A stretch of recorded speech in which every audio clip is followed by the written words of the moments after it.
Madagascar est un pays que tu ne peux pas comparer. Tu arrives ici et tu vois des paysages que tu ne verras nulle part ailleurs. Tu rencontres des gens avec une chaleur humaine rare et pourtant, quand tu regardes les chiffres, le tourisme ne décolle pas. Ce n'est pas un manque de beauté, ce n'est pas non plus un manque d'authenticité. C'est autre chose et aujourd'hui, je vais te dire exactement ce qui bloque. On entend souvent « Madagascar a un potentiel énorme », mais ça fait 20 ans qu'on en parle. Pendant ce temps, d'autres pays africains ont développé leur tourisme. Certains ont explosé. Donc soyons honnêtes, le problème n'est pas le potentiel.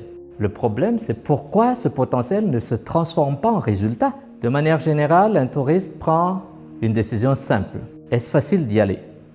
Et aujourd'hui, peu de vols directs, prix élevés, trajets longs et fatigants. Résultat, Madagascar perd déjà des touristes avant même qu'ils réservent. Je vais être très concret. Un touriste arrive à Madagascar, il est émerveillé. Il trouve quelque chose d'unique. Et puis, il vit une friction. Un transport mal organisé, des services approximatifs et une incompréhension. Et là, l'expérience se casse. Ce qui retient à la fin, ce n'est pas seulement le paysage, mais l'émotion globale. Et une seule mauvaise expérience risque d'effacer le reste. Aujourd'hui, Madagascar vend des destinations, mais pas encore des expériences fluides. Exemple simple, tu veux visiter plusieurs régions, tu dois t'organiser toi-même. Transport, logement, activités, etc. C'est complexe, c'est risqué, alors que le tourisme moderne se base sur la simplicité, la clarté et la confiance. Et aujourd'hui, ce n'est pas encore au niveau. Je vais dire quelque chose d'important. Madagascar ne manque pas d'atouts. Madagascar manque de cohérence. Le tourisme, ce n'est pas un ministère, un hôtel ou une agence.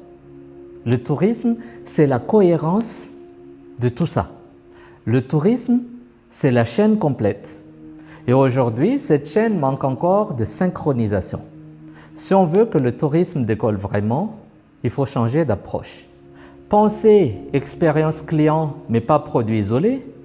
Simplifier le parcours client, élever le niveau de service, attirer des investisseurs qui comprennent le système et surtout, coordonner. Parce que sans coordination, rien ne décollera. Madagascar a besoin d'un tourisme mieux structuré. Parce qu'un tourisme mal organisé, ça fatigue le pays. En revanche, un tourisme bien pensé peut transformer toute une économie. Et aujourd'hui, le vrai sujet, c'est celui-là.